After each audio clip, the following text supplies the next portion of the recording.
আসসালামু আলাইকুম ওরহমতুল্লাহ। সুপ্রিয় শিক্ষার্থীবৃন্দ, আশা করি তোমরা সবাই ভালো আছো।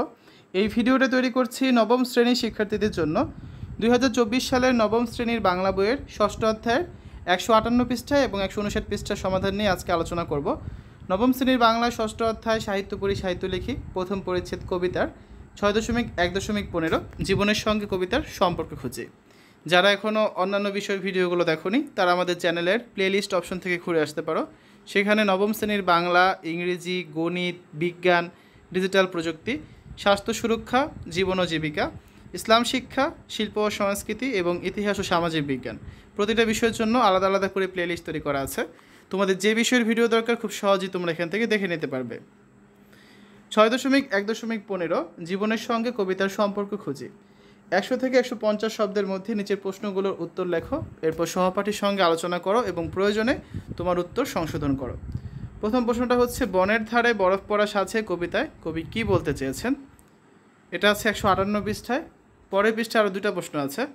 2 নম্বর হচ্ছে, ঘুমের আগে যেতে হবে বহুদূর কথাটির তাৎপর্য আলোচনা করো। এবং 3 নম্বর প্রশ্নটা হচ্ছে, এই কবিতাটির পরিবেশ ও প্রকৃতির সঙ্গে বাংলাদেশের পরিবেশ ও প্রকৃতির সাদৃশ্য ও বৈসাদৃশ্য দেখো। তো এখন হচ্ছে আমরা এই 3টা প্রশ্নের নমুনা উত্তর দেখব। তার আগে হচ্ছে আমরা কবিতাটা একবার দেখে নিই।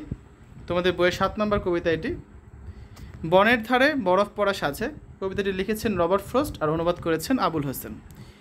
মনে হয় জানি এই বনভূমিকার, যদিও কাছেই কোনো গ্রামে বাড়ি তার, সে জানল না থেমে আজ এখানে এখন দেখছি বরফে ঢেকে যায় তার বন। বছরের সবচেয়ে আধারে সাজে জমে যাওয়া হ্রদ আর বনানীর মাঝে। এখানে থামছি কেন ঘোড়াটা আমার, ভাবে ধারে কাছে কেন নেই তো খামার। লাগামের খুন্তি নেড়ে মাথা করে নিচু, সেজন্য সুধায় ভুল হয়েছে কি কিছু। আর কোনো শব্দ নেই, কেবল বাতাস বয় ধীরে বরফের কুচি ফেলে শ্বাস।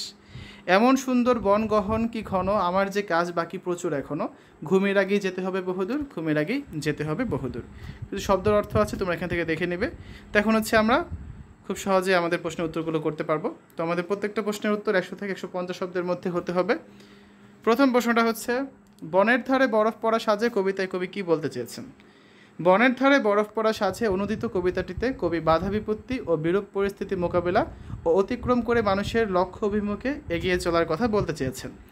কবি সন্ধ্যাবেলায় বরফ আচ্ছাদিত এক দুর্গম বনের ধারে থেমে গেছেন। সেখানে কোনো বসতি নেই, চারিদিকে শুধু বরফ আর বরফ। তার পাশে তার ঘোড়াটি ছাড়া আর কিছুই নেই। ধারে কাছে কোনো খাবারও নেই যা খেয়ে তিনি ক্ষুধা নিবারণ করবেন।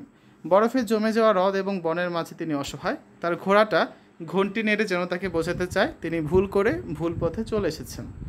এমন পরিস্থিতিতেও তিনি মনোবল হারান না।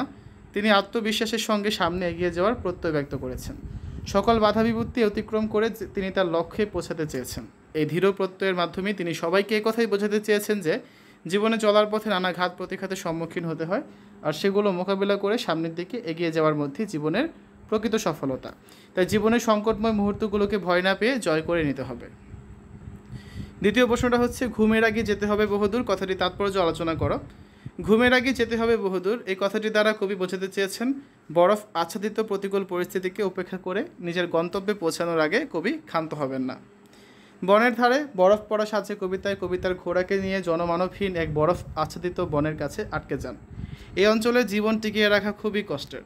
তার কাছে কোনো খাদ্যদ্রব্য নেই যা খেয়ে তিনি শরীরে শক্তি যোগাবেন। এমন পরিস্থিতিতেও কবি হাল ছাড়েননি। সব অলসতা ও বাধা ডিঙিয়ে তিনি সামনে অগ্রসর হওয়ার শপথ নিয়েছেন। সুন্দর ঘন বনে তিনি চাইলেই বিশ্রাম নিতে পারতেন, অথচ তিনি সেটা করেননি।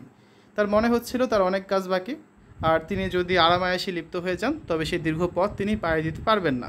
তাই তিনি বিশ্রাম না নিয়েই সামনে এগিয়ে গিয়ে নিজের গন্তব্যে পৌঁছানোকে গুরুত্ব দিয়েছেন। উক্ত কথাটি মূলত কবির এই বিষয়টিকেই নির্দেশ করে। 3 নম্বর প্রশ্নটা হচ্ছে, এই কবিতাটিতে পরিবেশ ও প্রকৃতির সঙ্গে বাংলাদেশের পরিবেশ ও প্রকৃতির সাদৃশ্য ও বৈসাদৃশ্য দেখাও। বনের ধারে বরফ পড়া সাথে কবিতাটির পরিবেশ ও প্রকৃতির সাদৃশ্য ও বৈসাদৃশ্য উভয়ই বিদ্যমান, তবে সাদৃশ্যের চেয়ে বৈসাদৃশ্যই বেশি প্রতিফলিত হয়। কবি এখানে প্রথমেই বনভূমির কথা বলেছেন। এই বনভূমি খুবই সুন্দর, ঘন এবং গভীর। বাংলাদেশে এমন সুন্দর, গভীর ও ঘন বনভূমি রয়েছে যা আমাদের দেশকে আরও সৌন্দর্যমণ্ডিত করেছে। কবিতাটিতে গ্রামের কথা বলা হয়েছে যা বাংলাদেশে অনেক বেশি দেখা যায়। এই দিকগুলো কবিতার পরিবেশ ও প্রকৃতির সাথে সাদৃশ্যপূর্ণ। অন্যদিকে কবিতার বরফে জমে যাওয়া হ্রদের কথা বলা হয়েছে যা বাংলাদেশের হ্রদগুলোতে দেখাই যায় না। কবি এই কবিতায় বনগুলো বরফে ঢেকে যাওয়ার কথা বলেছেন, তবে বাংলাদেশের আবহাওয়া এই বরফ দেখা যায় না, আর এই বিষয়গুলো বাংলাদেশের পরিবেশ ও প্রকৃতির সঙ্গে বৈসাদৃশ্যপূর্ণ। তো এই ছিল আজকে আলোচনা। পরবর্তী ক্লাসে আমরা 161 পৃষ্ঠা 6.1.16 কবিতার বৈশিষ্ট্য যাচাই করি, এই ছকটা হচ্ছে আমরা পূরণ করব। ঠিক আছে? তো শিক্ষার্থীরা, এতক্ষণ তোমরা দেখলে নবম শ্রেণীর বাংলা 6ষ্ঠ অধ্যায় সাহিত্য পড়ি সাহিত্য লেখি 158 পৃষ্ঠা এবং 159 পৃষ্ঠার সমাধান। আশা করি ভিডিওটা তোমাদের কাছে ভালো লেগেছে। আজ এখানে বিদায় নিচ্ছি।